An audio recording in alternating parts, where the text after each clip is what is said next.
What's going on? You already know who it is. I am your guy, Neil freaking Legend. And friends, this is Monday morning. I'm gonna give you that gut punch. So guys, let's just go ahead and get into it. I got a couple of scriptures that I just want to start off with.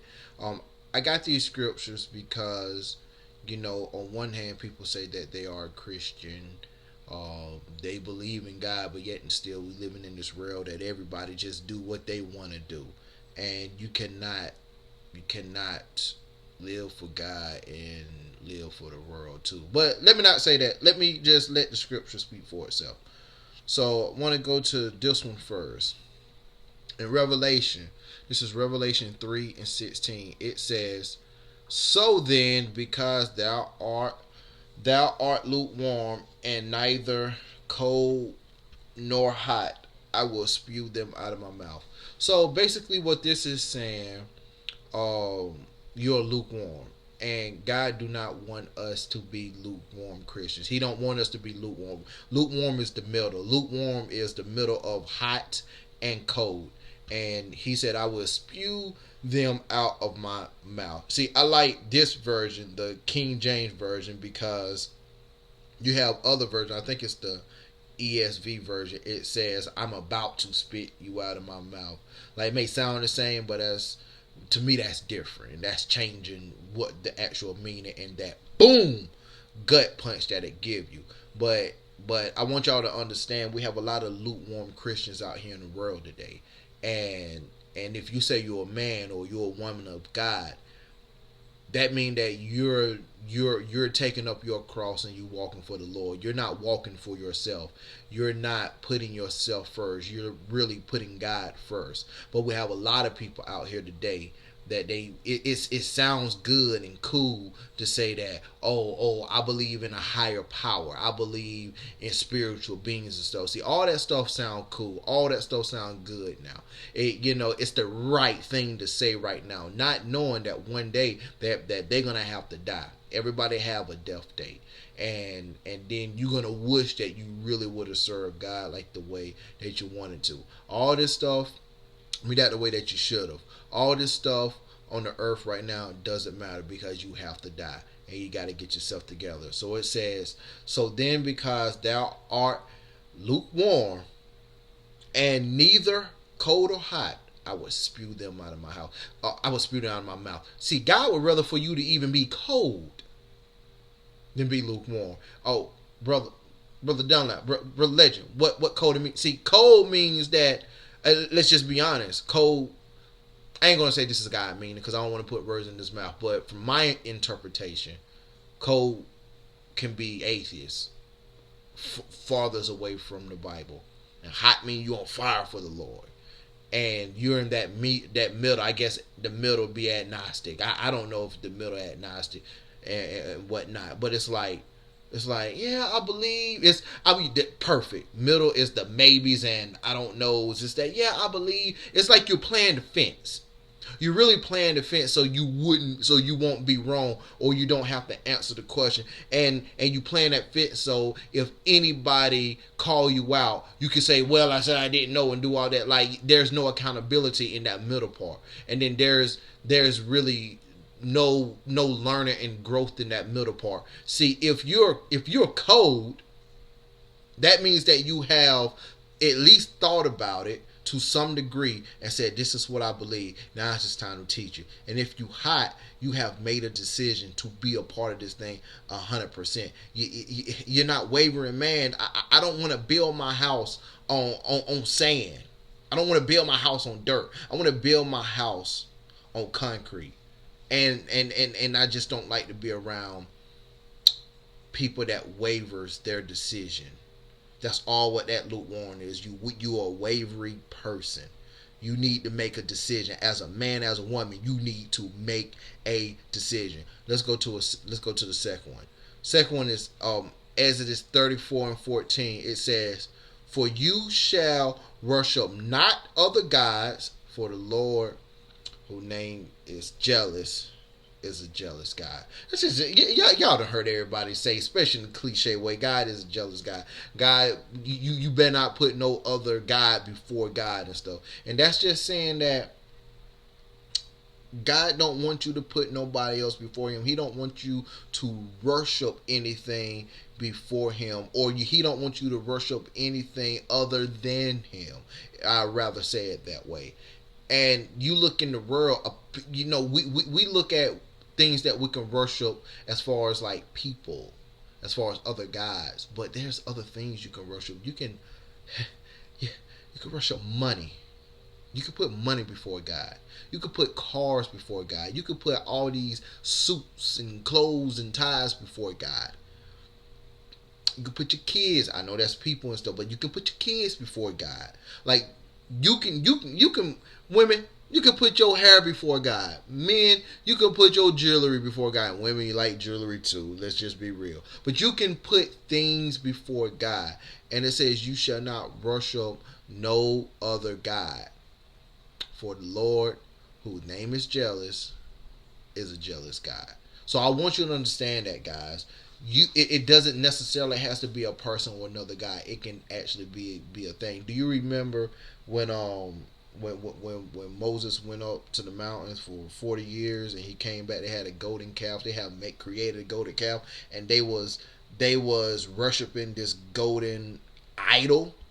They have replaced God with this golden idol. That wasn't money, and they didn't use that money to spend. That wasn't people. This was an inanimate object. It wasn't none of that. But it was something that they took gold, melted it down. I don't know the details, but in my mind they took gold and melted it down and created a golden calf and start worshiping this like it was their God. You could worship anything. It doesn't necessarily has to be money, because I know y'all hear all of that. For the love, the root of all evil is the love of money. People say the love of money is the root of all evil, but no. People say money is the root of all evil. It's the love of money is the root of all evil. So, but yeah, it doesn't have to be money. It doesn't have to be people. It can be your toenails if you want them to be your toenails and everything. If you put that before God, you can worship it. Let's just continue and go to the last one, guys. The last one is actually this is Matthew 6 and 24, guys. It says, this is actually the Holman Christian HCSB version, Holman Christian Study Bible. This says, no one can be a slave to two masters, since either, hold on, man, my foot is itching me. Oh yes, that feels good. Sorry about that, guys. Yeah, I'm laying down, well, sitting up in my bed. Anyway, it says, no one can be a slave of two masters, since either he will hate one and love the other, or be devoted to one and despise the other. You cannot be slaves of God and of money. Let me just read that again. No one can be a slave of two masters.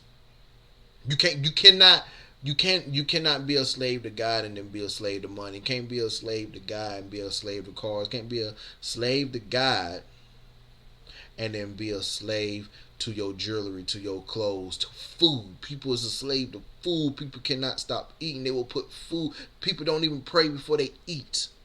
People don't even give thanks to God for the food that they have in the cupboard. They don't do that. Since either he will hate one and love the other, or be devoted to one and despise the other. You're going to be devoted to one and despise the other. It's going to be kind of hard for you to love God and love money. Because God is really not the embodiment of money, and money is not the embodiment of God. Like if you're going after God is a selfless act. Going after money is a selfish act. Selfless and selfish is on the two opposite ends of the world. So you mean to tell me that you can love both of them? You can go after God and you can go after money? See, you going after money, You're going to be sacrificing so much going after this money. But going after God, God has already sacrificed for you. It takes no sacrifice of your own to become a man or a woman for Christ after Christ's own heart. After you give your life to the Lord, God within, and if you are real, if you are sincere, you want to do this, God will start to transform you from within, and there will be a transformation. You will look up and wouldn't even know what happened. Won't even know what happened because you done transformed from within, and now the whole world can see your light. The whole world can see you shine, but yet and still you running after this money. You running after this success. Now, don't get me wrong. It is nothing wrong for going after your careers. It is nothing wrong for living a good life. But a lot of you make money your success. A lot of you make money your guide. A lot of you make money your path. A lot of you make money your focal point of life. It ain't even about all that. Let's go to the last part. It says you cannot be slaves of God and of money. You know, it's Lukewarm Christian. That's my other one. Said you can't serve and stuff like that. I know y'all pretty touchy with the word slave and stuff and whatnot, but I just want you to understand. You look in the world today, 2022 and beyond and whatnot. It just looks good to live the way Hollywood is living. It looks good to win Grammys. It looks good to get an Oscar. It looks good to be recognized for your works. It looks good to have millions and millions of dollars. And shoot, I'm pretty sure it feels good too. But I'm just saying, they making it look good. But the one thing that they're keeping out of their success and out of their path is serving God. And the one thing that I get pissed off about is that most of these people always bringing up God in their speeches and stuff. And this is my thing. You out here saying God. It is God because you made it here. It's only but God. God did all this. But then I look at your craft and what you have produced to the world. And if I cannot see no God in that craft, then I'm like, I don't believe God put you on that path. God bless you with that path, but you didn't do what God wanted you to do. So I just truly don't believe that God is happy and excited about you standing up there, you know, accepting this whatever it is that they give you, and you're saying you're putting this negativity on God. You're putting your foolishness and your love for money on God. I just don't get with that, because God cannot verbally speak for himself like the way you can on his mic, because he speak through his word. And a lot of you do not read his word. You just read your feelings. You read your feelings, and if you feel like God is okay with this, you're going to announce it to the whole world. Now you have these young kids. You have these young kids that's looking up to you because they don't know no better, but you know better. And that's why I'm so mad. That's why I'm so upset. You have the young kids that look up to you, that want to follow you and believe that's what it is. That's what it means. That's how you're supposed to be a Christian.